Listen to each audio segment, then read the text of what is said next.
কিরে রাহাত, এমন মুখ কালো করে বসে আছিস কেন? পরীক্ষা তো শেষ হলো, এখন তো খুশিতে থাকার কথা। খুশি হব কিভাবে বল? ইন্টারভিউ দিলাম 3 জায়গায়, কোথাও হলো না। আমার কপালটাই খারাপ। অনেক পড়াশোনা করলাম, রাত জাগলাম, কিন্তু ফল শূন্য। মনে হয় আমার জীবনে কোনো বরকত নেই। হুজুর তাসবিহ পড়া থামিয়ে রাহাতের দিকে তাকালেন। কি হয়েছে রাহাত? কিসের এত হতাশা? আসসালামু আলাইকুম হুজুর। আর বলবেন না, খুব পরিশ্রম করছি কিন্তু সফলতার মুখ দেখছি না। অথচ আমার সাথে যারা চলত তারা অনেকেই অনেক ভালো ভালো জায়গায় চলে গেছে। আমি কি তবে অযোগ্য? হুজুর, অযোগ্যতা নয় রে বাবা, রিজিক আল্লাহর হাতে। তবে মাঝে মধ্যে আমাদের নিজেদের কিছু ত্রুটি বরকতের পথ আটকে দেয়। আচ্ছা রাহাত, আজ সকালে ঘর থেকে বের হওয়ার সময় মায়ের সাথে কথা হয়েছে? একটু ইতস্তত করে। আসলে হুজুর, মা তো একটু অসুস্থ।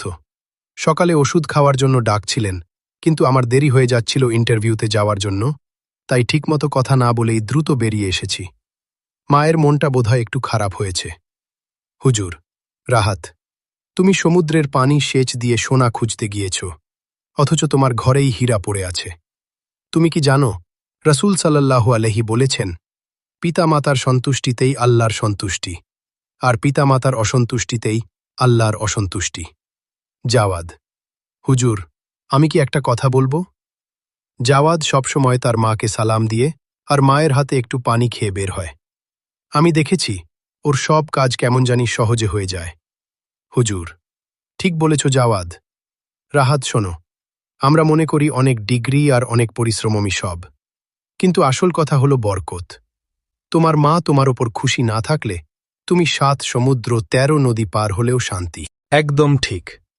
রাহাত, তুমি কি জানো, অনেক সময় আল্লাহ আমাদের ছোটখাটো বিপদ দিয়ে বড় বিপদ থেকে রক্ষা করেন। হতে পারে ওই ইন্টারভিউগুলো তোমার জন্য ভালো ছিল না, কিন্তু তুমি যদি মা বাবার দোয়া নিয়ে চলো, তবে আল্লাহ তোমার জন্য এমন দরজা খুলে দেবেন যা তুমি কল্পনাও করতে পারবে না। আমি খুব বড় ভুল করেছি হুজুর। আমি বাইরে সফলতা খুঁজছি, অথচ ঘরে আমার জান্নাতকে অবহেলা করছি।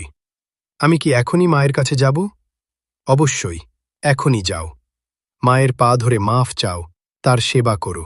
আর শোনো, মা বাবার চেহারার দিকে একবার রহমতের দৃষ্টিতে তাকালে একটি কবুল হজের সওয়াব পাওয়া যায়।